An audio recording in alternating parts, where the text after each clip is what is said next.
What's going on? First of all, eating healthy is pretty challenging for a lot of people, me included sometimes. So that's why today's video is going to be extremely helpful for you, for me, for everybody. 7 ways to make eating healthier easier to do. Let's get it.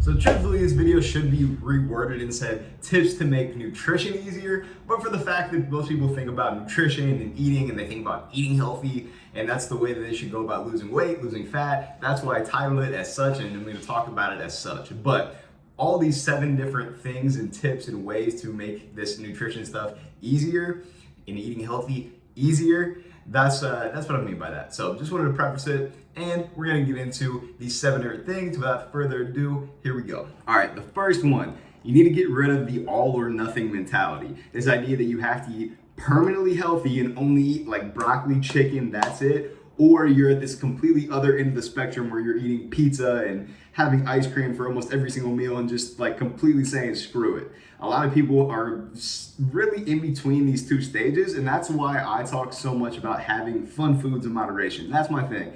And what I want the overall message to be for most people is that you can have some of those things that you like consider bad foods in moderation while still making progress with your goals. So need to get rid of either being all the way in on something or all the way out. It's not like that. If you make some gradual changes to what you're doing now, if you just have consistently been not eating that well and just eating whatever you want at all times, even if you make some tiny changes, you're gonna start to see progress. And even if it's not this idea of what you consider perfection is with nutrition, that's perfectly fine. You're still gonna make the changes and start to make some of the changes that you want. So keep that in mind. Life is not always gonna be perfect. You're not always gonna have the perfect scenario to have the perfect meals at all times.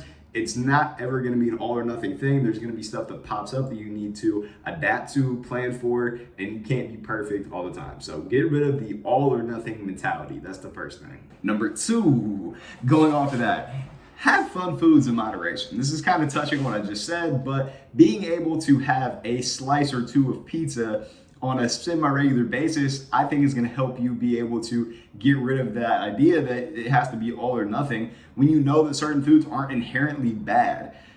It's okay to enjoy some of your favorite goods and your favorite goodies and favorite things that make you happy. Food is something that makes all of us happy in some capacity, in some way, most of the time. So enjoy those foods that you know are gonna bring happiness to your soul. It's important to do. As far as how to have those fun foods in moderation, I have a whole entire video about that on YouTube. You can check that out. Like literally goes in depth about like the planning of how to work in some of your favorite foods within your diet or within your calorie deficit in order to help you lose weight, lose fat. But just knowing that you can have those fun foods that you enjoy in moderation, it helps tremendously. The third thing, plan ahead as much as you possibly can. Like if you know that what your schedule looks like on a weekly basis with work, just with life events, maybe you have a date night every single Wednesday or Thursday or something like that, or you go out on the weekend sometimes, having a game plan for each of those days, like literally thinking about what your day looks like Monday through Friday. Like I wake up, I'm gonna have a protein shake, I'm gonna have an apple. For lunch, I'm gonna go get Chipotle. For dinner, I'm gonna make something that's lower calorie,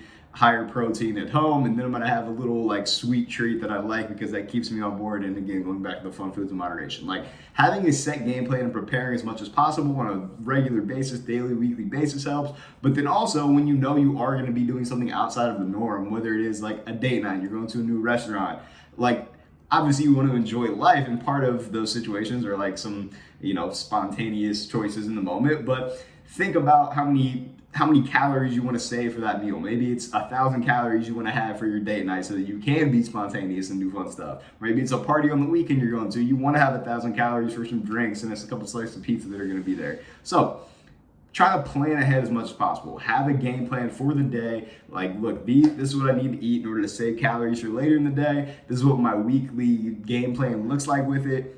That's how you should approach it. And when you have a plan in place, it makes it a lot easier to stay consistent and not get off the beaten path. And it helps to just overall stay consistent so that you can make the progress you want and consistently eat healthier. Number 4, learning to like or at least tolerate some fruits and veggies. Now this is extremely important as veggies and fruits are pretty low calorie and very filling for the calories that they actually are. So I know a lot of people can be picky eaters. However, trying out some different vegetables that are out there. I also have a whole video about some of the best foods for fat loss. So if you go to that video, there's a whole section of veggies and fruits that you can go to, and you can kind of see what some of the different options are that are out there. So one, I would just try out a lot of different things. Try out some different veggies. Just because you don't like broccoli doesn't mean you won't like asparagus or won't like, even just having a salad. Like a salad is like, even just with lettuce or some spinach mixed in, like that is better than no veggies at all. One, because you're gonna get a lot of nutrients from them, and two, because it's gonna be more filling for the calories and make it easier to stay on track with your goal calorie-wise and be in a calorie deficit. Now you can also add some different seasonings and some tasty stuff to these veggies so they're not just boring and you're not literally just having like plain broccoli and just like, it's like, you're seeing Kevin in the office when Michael's trying to get him to have like a stick of broccoli and eat more veggies. And Kevin is literally just like eating the broccoli, just at like a raw piece of broccoli. Yeah, you don't have to be doing that. You can cook up your veggies. You can, slice your fruit however you want. You can mix it in with some different things. There's a lot of different ways that you can spice up the fruit and veggie game to make it more tolerable and decently enjoyable. Like growing up, luckily, I'm not a very picky eater. I like all foods, like any food I'm a big time fan of. So it's easier for me for sure, but I'd still, even now, spice up my veggies. I add seasoned salt to them. I add a little bit of soy sauce to them. I'll whip it up a little bit so that it's more enjoyable to have. So you should do the same thing, for sure. Number 5, and this kind of goes back to planning ahead, but having some set go-to meals at home and when you're going out to eat. So having some higher protein, lower calorie meals at home is going to be extremely helpful. Just again, day to day, week to week, you have just some consistent options, and you can mix this up and you can, again, add some different spices to it. If it's chicken and some kind of veggies, you can add some different sauces and make it more tasty, kind of change the flavor a little bit. I like adding soy sauce or salsa to different meals so that it kind of gives it a nice little unique flair each time. And I feel like I'm, eating at a Mexican restaurant or eating like at a more Asian style restaurant when I do those things. So having some go-to meals when you're at home that are quicker, relatively quick, easy, you know how to make them, you know how many calories they have, you know how much protein they have, super helpful. And then also having some set go-to meals when you go out to eat. Like Chipotle is my jam, so I love, I get the same bowl whenever I go there every single time. I know how many calories it has, I know how much protein it has, I know that I like it a lot, I know that it's tasty. It's my go-to. Same thing if I go to like Chick-fil-A, like I know that they get the grilled nuggets, they got the grilled chicken sandwich. Like there's just some different options wherever you go that you should start to look at their menu and just have an idea of what you're gonna get from that kind of a place. Even if it's like going out to more like a bar food type of place, you could always get like a grilled chicken sandwich, like a grilled chicken salad. And most places are gonna have that no matter where you go. So just having some set go-to options that you know are gonna allow you to stay on track if need be. If you wanna be consistent when you're going out to eat, and especially when you're at home, just having those set go-to options is immensely helpful. All right, number 6. Tracking your calories. And I think tracking calories kind of has a bad stigma at times because people think they need to be way, way, way too strict with it, and they get in a bad mindset if they're not like perfect with this calorie goal they set, or they just don't know how many calories they should have.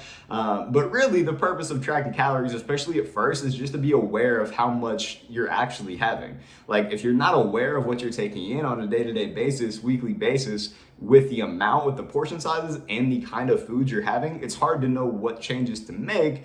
And then once you actually get a hard set number to it and then set a realistic goal from there, then it's a lot easier to start to make changes. And you can say you normally have been taking in, 3,000 calories and just aren't aware. Like there's some foods like peanut butter. A lot of people aren't aware that that's very calorie dense. So like a small amount of peanut butter stacks up the calories quick. Like avocados, very healthy. These are both like very healthy fat sources, but avocados, very healthy fat source, like quality, has some nutrients, but it's higher calorie than most people think. So things like that. Or again, just the portion size of different foods. And when you actually put a number to what you are doing and see, what it is on a day-to-day basis that you're actually tracking, looking at, then again, you can make changes. If you want to start consistently tracking your calories, MyFitnessPal is great.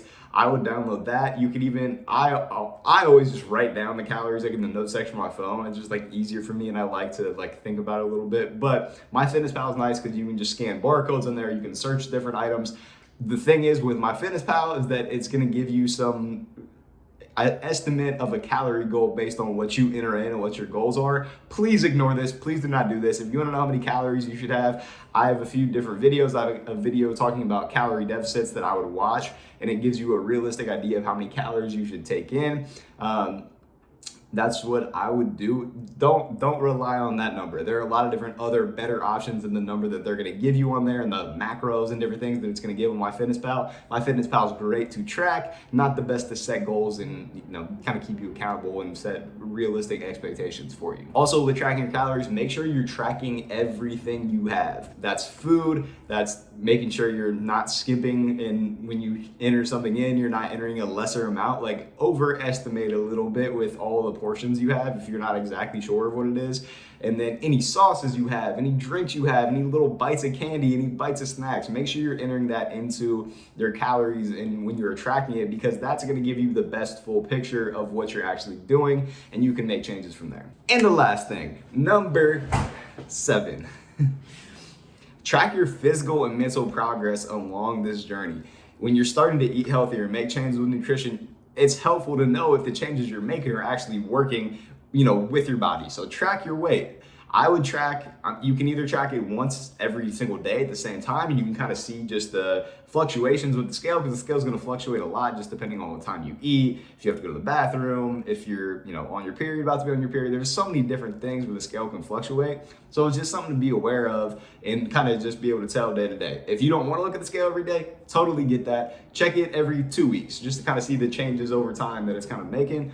Also, I would take progress pictures once per month so you can actually get a visual representation and see the changes that you've made month to month.